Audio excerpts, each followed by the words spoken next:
আসসালামু আলাইকুম, সাথে আছে আমি জিকরুল। দেখছেন ইলেকট্রিক টেক। এই ভিডিওতে আপনাদের দেখাবো গার্মেন্টস ফ্যাক্টরি অটো লে মেশিন, স্পাইডার মেশিন। তার মানে কিভাবে আপনারা এই অটো লে করবেন। দেখতে পারতেছেন মেশিনের সাহায্যে অটোমেটিক লে করতেছে, ঠিক আছে।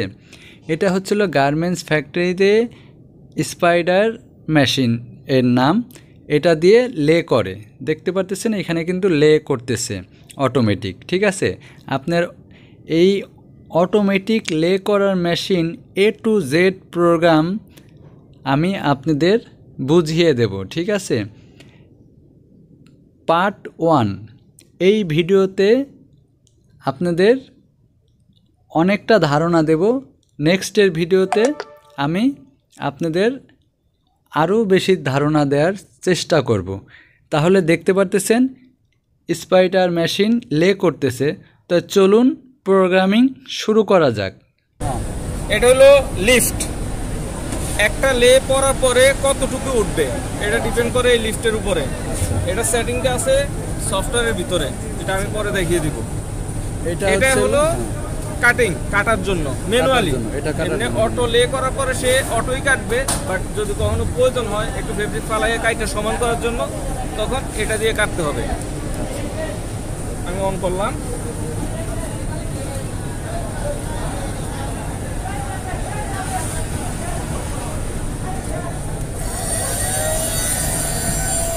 এটা হলো কাটিং। এখন যাওয়ার একটা স্পিড আছে, আসার আরেকটা স্পিড আছে। যাওয়ার স্পিডটা ডিপেন্ড করে এটার উপরে। এটা কমে দিলাম, আবার দিলাম। দূরের থেকে ভিডিওটা যান, এই একটু সরাতে, এই জায়গাটা। ওকে, আমি এবার ম্যাক্সিমাম দিলাম। আচ্ছা, ম্যাক্সিমাম স্পিড।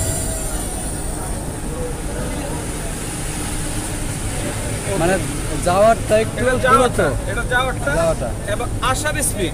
আসার স্পিড সফটওয়্যারের ভিতরে, সেটা আমি দেখাবো যখন সফটওয়্যারের ভিতরে যাব। এটা হলো গ্রাইন্ডিং করার জন্য। কাটিং অনেকক্ষণ কাটিং করার পরে বোঝা যাচ্ছে যে নাইফের ধার কম। কারণ নাইফটা ধার করার জন্য 15 সুইচটা একটা টিপ ছাড়িয়ে দিতে হবে, একটু ঘুরাতে হবে। আরেকবার দিতে চাইলে আরেকবার দিবেন, বাস, আর প্রয়োজন নাই। এই হলো গ্রাইন্ডিং এর সিস্টেম। এবার লিফটের পুরো বিষয়টা আগে বলে দেই। এটা হলো সেটিং এর ভিতরে lift up piece, lift up length. Up piece মানে কয়টা পিস দিল।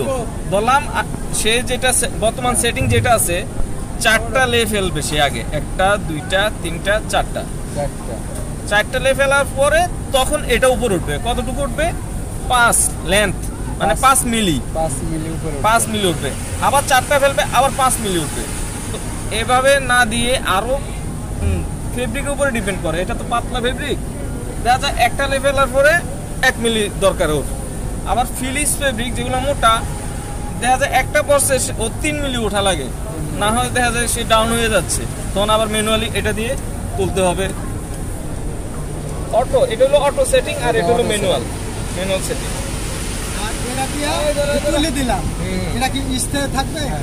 এরপরে আবার এই অবস্থায় যখন 4টা লেগ কাটবে, তখন আবার সে 5 মিলি উঠে যাবে। এটা আপনি কমাইতে বাড়াইতে পারবেন। এই ধরেন 2 দিলাম, এটাও 2 দিলাম। 2টা লের পরে আমার 2 মিলি উঠে যাবে। আবার 2টা লে হবে, আবার 2 মিলি। মানে অটো সেটিং। এটা অটো সেটিং হলো এটা আমরা ঢুকলাম কিসের মধ্যে যায়? সেটিং এ। আমি এটা ডিটেইল আসবো পরে। আর এটার আর তেমন কোনো কাজ নাই। আর এই যে এটা হলো ম্যানুয়াল ভাবে উঠানো নামানো। হ্যাঁ, ম্যানুয়াল। আর এটার কাজ, এটা হলো ফিডিং স্পিড। আমি আসতেছি একটা। এটার ফাংশন শেষ। হ্যাঁ, এরপর আছে এটার ফাংশন। এটা ফাংশন তো বুঝেন। হ্যাঁ, এটা কি? এটা হচ্ছে সেন্সর। এটাকে অ্যালাইন রাখার জন্য, বরাবর রাখার জন্য। এটা কাজ করে। এটা তখনই কাজ করবে যখন এটা অন থাকবে। কোনটা অন থাকবে? এটা অন থাকবে, তখন কাজ করবে। আচ্ছা, এটা অন থাকলে বুঝবো কিভাবে? এই যে হলুদ হয়ে গেছে, এবার অফ আছে। আচ্ছা, এটা অন আছে, এই যে অন আছে, এরকম কালার চলে আসবে। তো আচ্ছা, ঠিক আছে। এই বন্ধ। ফাইন। ঘর হবে না ঘর। আচ্ছা ঘর তাহলে আছে। এখন ধরেন কাজ করতেছে কিনা, এই দেখেন হ্যাঁ। কাজ করতেছে না, এটা হাত দিলে বোঝা যাওয়ার কথা, এটা মুভ করবে, কাজ করতেছে না। এটা মুভ করে তাহলে আমরা সুইচ দিলাম, এবার দিলাম, এবার দেখি কাজ করতেছে কিনা, এবারও করতেছে না। কেন করতেছে না বুঝতে হবে। যখন এই যে ট্রেটা এখন লেগে আছে, হ্যাঁ যখন মুভ করে তখন ট্রেটা এভাবে লাগানো থাকে। লাগানো থাকে। যখন পিছনের দিকে মুভ করে মানে ফেব্রিক খেলায় আসে তখন রুচা হয়। আসে তখন এটা আপ হয়ে থাকে, আর তখনই এটা কাজ করছে।